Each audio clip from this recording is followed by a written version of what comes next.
Bonjour. Aujourd'hui on va faire une méditation, encore une, toujours analytique, c'est-à-dire analyse. Donc là je l'ai fait au plus court parce que c'est vrai qu'il y a d'autres personnes qui voudraient regarder et veulent accélérer le temps. Donc mettez en pause, méditez 5 minutes et après écoutez. Voilà. Je vous confie mes raisonnements. Je ne suis pas un spécialiste de quoi que ce soit.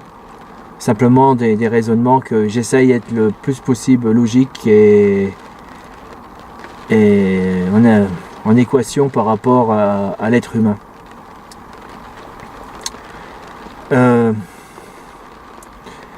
Quel est le but de la vie? Le but de la vie, seul, c'est trop léger, car forcément nous sommes tous liés les uns des autres.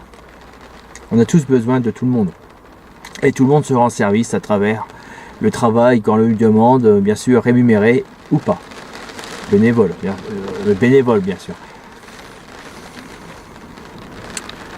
Beaucoup de personnes se posent la question: quel est le sens de tout ça? Pourquoi je me lève? Pourquoi je vais travailler? Pourquoi je dois fonder une famille? Construire? Acheter une belle voiture? Ça c'est l'erreur. Il vaut mieux acheter une voiture qui serait plutôt utile que acheter une voiture parce qu'elle est belle. Mais bon.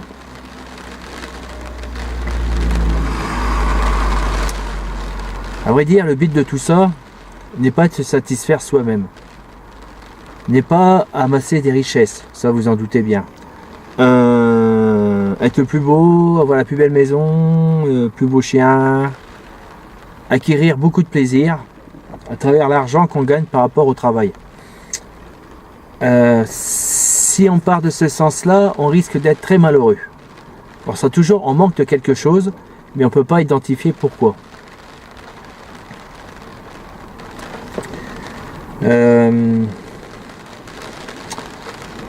Donc,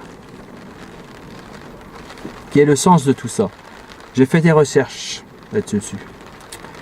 Il vaut mieux prendre un plan, une échelle plus large, plus haut, voir par rapport aux êtres humains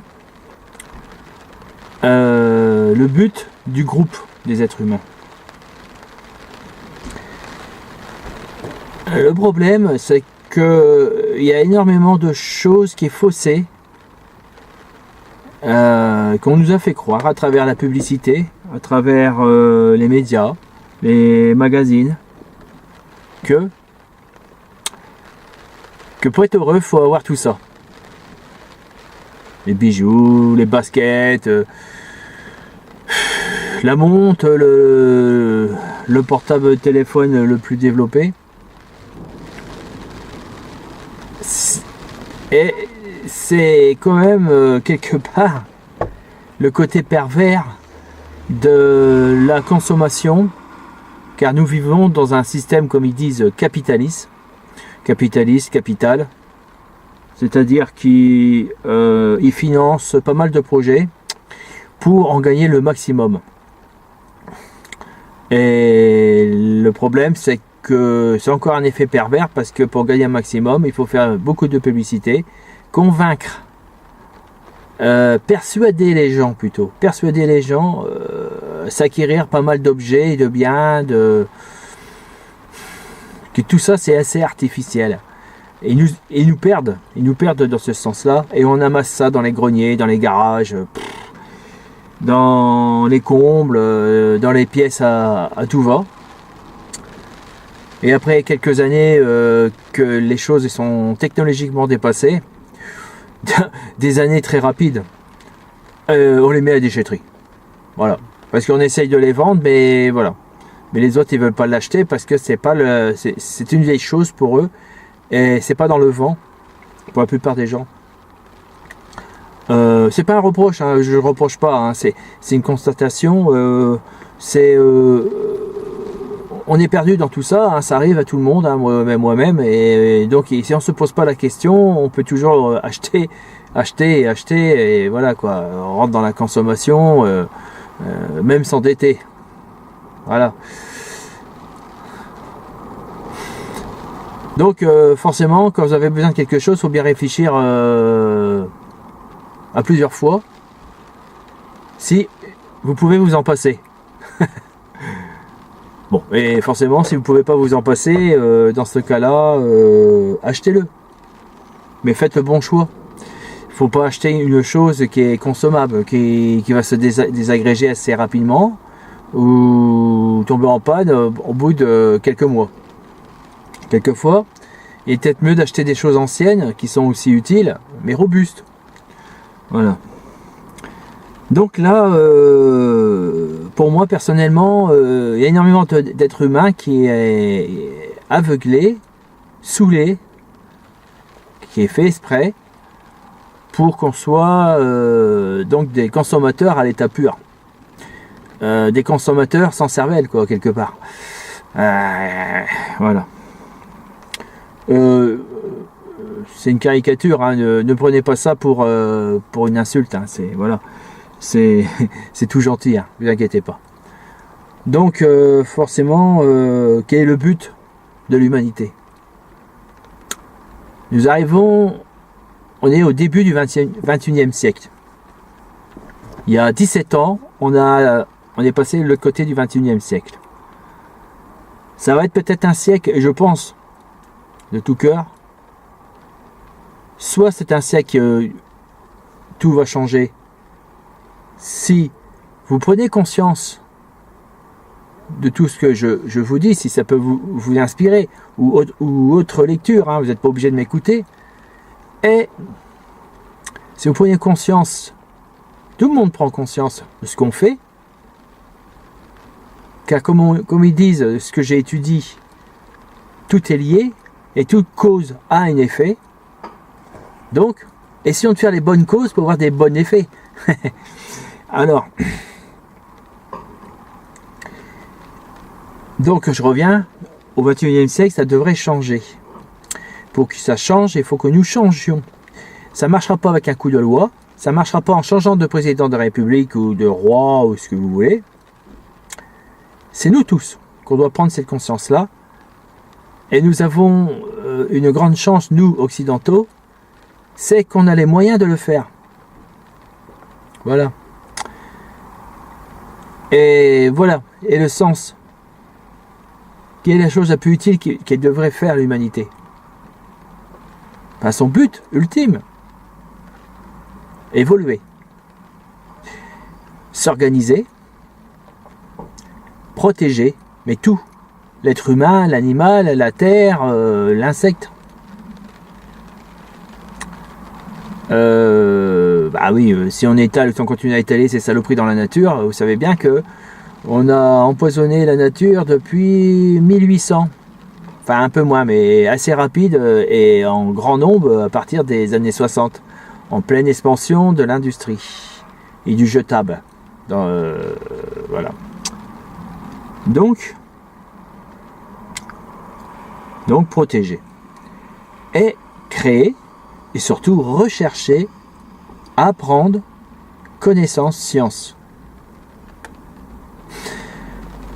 Oui. Et encore un truc, alors là c'est l'ultime. Progrès social. Ça j'arrête pas de le dire. Il faut que le monde entier unifie, et qui puisse dans la bonne direction, dans la logique des choses et dans le respect de tous les êtres humains. Vous voyez? Et dans le respect des êtres humains, mais les êtres humains doivent aussi respecter les uns et les autres. Donc il y a eu l'enseignement. À tout prix, casser ce côté pervers de la violence, du combat, tuer le concurrent si vous voulez, la compétition, et je me rappelle plus comment on appelle celui-là aussi là. Voilà, tout ça c'est zéro, c'est mauvais. Ça, vous comprenez très bien. Peut-être que la compétition a servi d'un autre sens parce que ça a permis de tout développer. Oui, d'accord. Mais bon, si on est obligé de donner des coups de bâton sur la tête des gens pour qu'ils puissent rechercher un peu plus loin des choses plus performantes, quoique maintenant on rentre dans des choses qu'ils ont étudiées pour que ça ne résiste que quelques mois. Et après vous rachetez la pièce, qui est d'ailleurs une très mauvaise chose parce que c'est ce système-là exploite la Terre, vide de toutes ses richesses, parce que voilà, oui, ce qu'on met dans les ampoules électriques, il y a des minéraux, il y a des métaux, et des métaux précieux, et puis des métaux rares, quoi. Donc ils sont en train de vider toute la Terre, toutes ses richesses, inutilement, alors qu'on en a besoin pour les enfants du futur, comme je dis si bien. Nos enfants. Le jour que le monde se réveillera, sera éveillé. Ça se fera pas en une seule journée. Hein. Ça ira tout doucement. Si on se pose la question là-dessus, voilà. Déjà, c'est gagné. Et à ce moment-là, on pourra, enfin plusieurs fois je le dis d'ailleurs, le monde pourra arrêter de financer des armes qui coûtent énormément cher à chaque individu sur cette planète, à travers les impôts, les ressources et le temps du travail qui aurait pu être employé pour autre chose. Et autre chose, se préparer à trouver des moyens de locomotion pour s'établir ailleurs que sur cette Terre. Bon.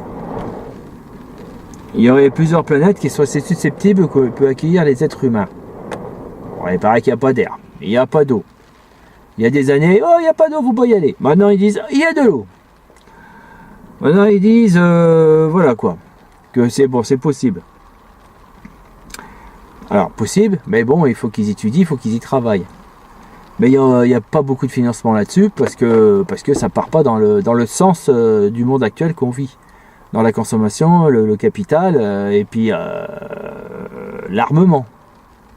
L'armement aussi, c'est un capital. C'est une source de financement qui est très lucrative pour ceux qui fabriquent les armes parce que l'argent, il tombe de tous côtés. Ça tombe des impôts, alors c'est de l'argent assez facile. C'est-à-dire que si on nous demandait à nous de choisir, est-ce que vous voulez acheter une Kalachnikov à je ne sais où, ou un M16 ou un FAMAS pour les soldats, il y aurait bien beaucoup qui diraient, ah non, moi ça m'intéresse pas d'acheter un FAMAS, je voudrais mettre les sous ailleurs. Voilà. Et alors les sous ailleurs, c'est où? Ben, si les gens ils disent, voilà, moi je voudrais étudier pour faire de l'énergie libre, pour avoir de l'énergie de l'énergie pas chère et abondante pour la planète entière, surtout les pays sous-développés, et puis arrêter de brûler du pétrole et puis du gaz qu'on est en train de bourrer l'atmosphère de tout ce gaz carbonique. Et à l'heure actuelle, je crois qu'on a même dépassé le niveau, on est dessus.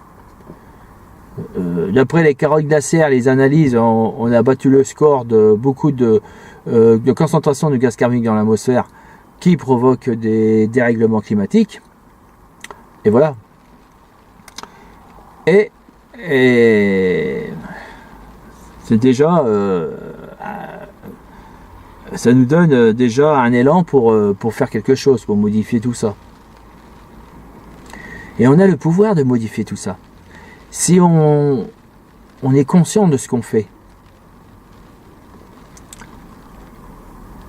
Moi, je pratique l'enseignement, il y a peut-être dans l'enseignement, mais de l'enseignement libre arbitre. C'est-à-dire que vous êtes libre de penser ce que vous voulez, vous n'êtes pas obligé de suivre ce qu'on vous dit, mais il nous donne de l'enseignement et on peut l'avoir ailleurs. Il faut pas, voilà, faut pas rester que dans la méditation, l'enseignement de méditation. Il y a plusieurs choses aussi.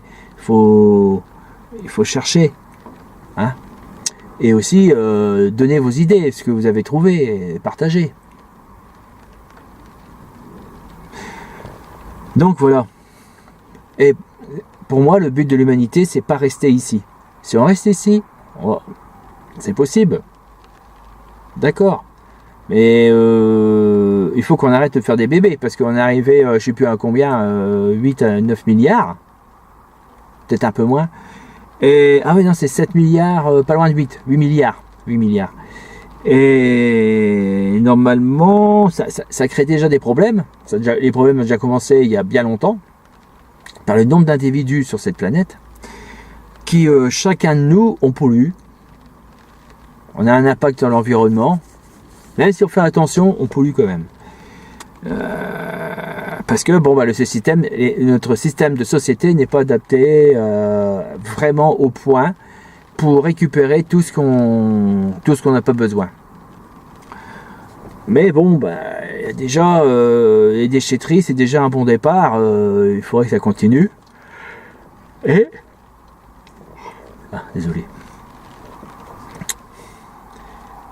Et voilà. Donc, vu on va être trop nombreux sur cette planète, il est clair, soit on arrête de faire des bébés, ou soit il faut commencer, et puis bon, ben, c'est le destin de l'humanité de s'établir, de se grandir. C'est aller ailleurs qu'ici, commencer à coloniser, mais dans le côté raisonnable, hein, on ne va pas faire les anciennes colonies que ce qui s'est passé dans l'histoire, où ça a été des catastrophes pour les peuplades, aussi bien aussi de l'environnement et animal.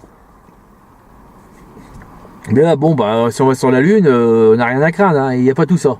C'est vide, c'est des montagnes, des déserts, des cratères, c'est énormément de poussière. Donc on pourrait y aller avec aise. Mais bon, il est clair qu'on n'irait pas tout de suite envoyer des êtres humains, que le truc le plus rentable, ça serait la robotisation pour préparer le terrain et rendre des robots les plus performants possibles. Voilà. Et ensuite, après, on pourra commencer à y aller là. Donc, c'est clair que la Lune nous servira de base de lancement. C'est-à-dire qu'on ne va pas s'amuser à construire des machines qui volent dans l'espace et les faire décoller sur Terre, qui coûtent énormément cher en carburant, parce qu'il faut mettre le paquet. Mais vous verrez les réservoirs immenses pour faire décoller une fusée ici, tellement que la station terrestre est puissante. Tandis que sur la Lune, une petite pichenette et hop, vous faites décoller une fusée avec très peu de carburant sans problème. Avantage. Donc si c'est l'avantage, il n'y a pas photo, c'est là-haut. Voilà. Donc dans pas longtemps, il va arriver des antigravités. Je pense que il a déjà été mis au point l'antigravité, mais c'est peut-être pas un vue militaire. Mais apparemment, ce sont les savants civils qui vont pousser la chose. Et là, l'antigravité, je ne sais pas exactement comment ça fonctionne, mais j'entends des rumeurs sur YouTube, et ça, j'y crois. Je pense que technologiquement, c'est réalisable. Et oui. Bon, je ne vais pas discuter sur l'antigravité, hein, regardez sur YouTube. On aura des surprises le jour que ça va arriver, ça va encore être une sacrée révolution. Voilà. Et l'intelligence artificielle. À ça, l'intelligence artificielle doit être absolument développée et instruite, parce qu'il faut mettre des éléments pour que ça fonctionne, il faut l'instruire. Mais dans la façon la plus bienveillante. Et disons que les milliardaires qui vont financer, les gros groupes financiers, les groupes industriels qui vont financer ce genre de choses, ils ne pourront pas le faire du côté, on dirait, malveillante, pour qu'ils fassent plus de bénéfices. Pourquoi ? Bah parce que si c'est une intelligence artificielle à réfléchir, à ce programme d'elle-même, elle va se développer. Et s'ils font une intelligence artificielle bienveillante, c'est forcé, elle va se retourner contre eux. Hein. C'est un plus grand danger pour eux. Donc c'est rassurant. En fin de compte, ils sont obligés de la faire bienveillante. Et on risque d'avoir une évolution inattendue c'est que peut-être que l'intelligence artificielle pourrait intervenir pour éduquer les hommes, essayer de casser de fils, de père en fils, l'apprentissage du mal, l'apprentissage guerrier, l'apprentissage non partagé, l'apprentissage de cupidité, de conquête et d'orgueil. Et oui, si actuellement nous avons beaucoup de problèmes sur cette planète, et c'est pas l'histoire de la bombe nucléaire, hein. C'est pas l'histoire je ne sais quoi de produits chimiques étalés dans la nature. Non, parce que le pilier de tout ça, c'est l'homme. C'est lui qui agit, c'est lui qui donne des ordres. C'est lui qui dit si on doit tuer un village, massacrer tous les habitants d'un village ou pas. Qu'on voit ça dans le tiers-monde. Eh oui. Donc, de toute façon, je pense que vous avez tous deviné. Voilà.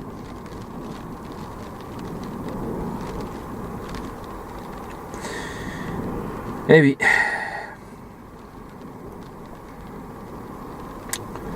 Donc, le but de l'humanité, c'est accélérer le progrès social dans la bienveillance, le respect, la protection, l'évolution sans mal, sans être néfaste de leur environnement. Éduquer nos enfants dans le côté le plus juste possible. Et peut-être ce ne sera pas les parents qui vont éduquer en fin de compte. Parce que pour casser le cercle vicieux, il faudrait qu'ils soient éduqués par des éducateurs spécialisés. Qui n'existent pas tellement à l'heure actuelle. Non, je crois pas. Non.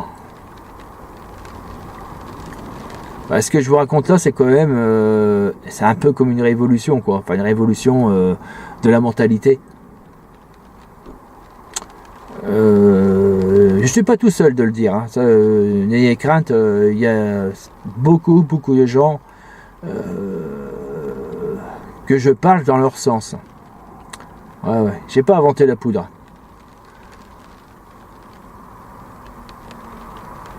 Ouais. Voilà. Faut aller méditer là-dessus. Le sens de la vie. Le sens de la vie, c'est clair, c'est un peu comme une mission. On a des choses à faire ici.